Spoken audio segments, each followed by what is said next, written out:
के करो प्यार में।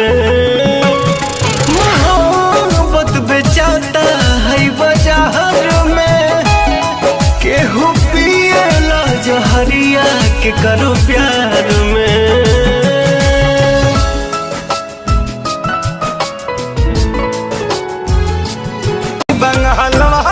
तो पहले नदी रही बुझे लया बनाला, अपन छत छोड़ी फाने ला दो ताला। अजय गाँव तबियत पानी ठीक बनू ए हमके रोकबे काहे ले लम्हा जाय रहू, आरे छोड़े के जब रहे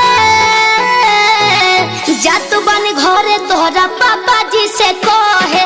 काहे ले लम्हा जाय रहू, छोड़े के जब रहे नहैलू कौना साबुन से मलके, जवानी तोहर झला झला झलके। नहैलू कौना साबुन से मलके, जवानी तोहर उठी जब कोमर में कर दिया हर दिया के छाती।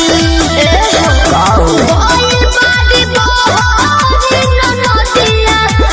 तुझे क्या लगा मुझे छोड़ देगी और मैं मर जाऊंगा? घंटा तू लड़की है कोई ऑक्सीजन नहीं, झलको तो भीतरी सामान है समीज के, रखले उघार बारू तो पे बोलो चीज के ओवर ब्रिज के। भैनी जब सुना ओरचन के संगे घाटी आजादो जी के लाठी बार बार ना मिले, ऐसन का पकड़ लो ना। तो कवलो सन लगावे लुबे हो पड़ोसन की सोसन करलू ना छोटी अंगा के। तो कवलो सन लगावे लुबे हो पड़ोसन की सोसन करलू ना छोटी अंगा के। चलो उन्हें बताओ तनी।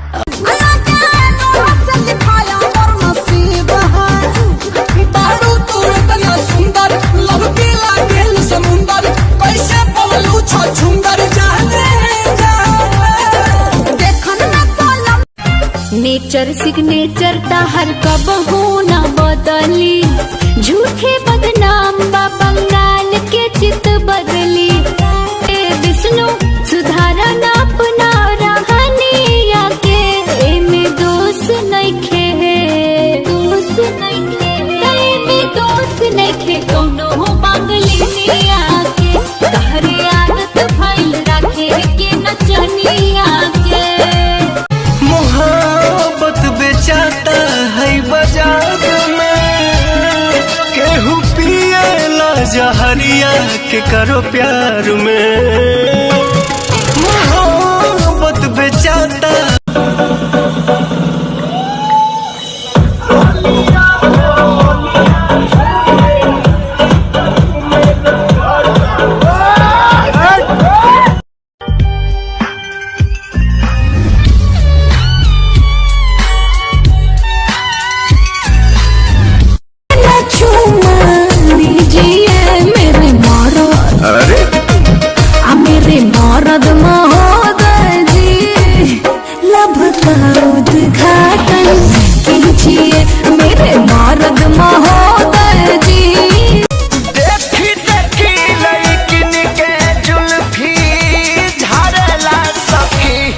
तारा मोरा टेम्पू के ड्राइवर हो।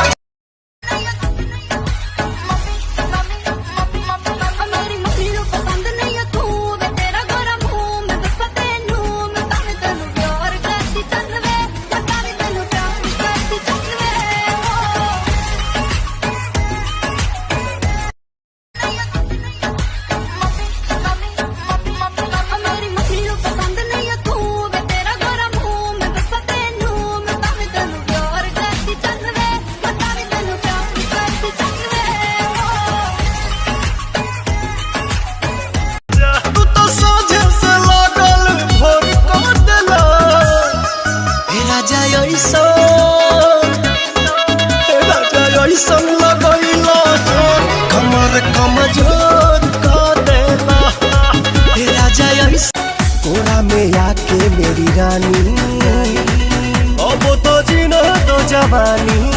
सुनो सुनो रे सजन, ऐसे छुओ न बदन भोरे भोरे मोरा कान हड़कंप काटे मन।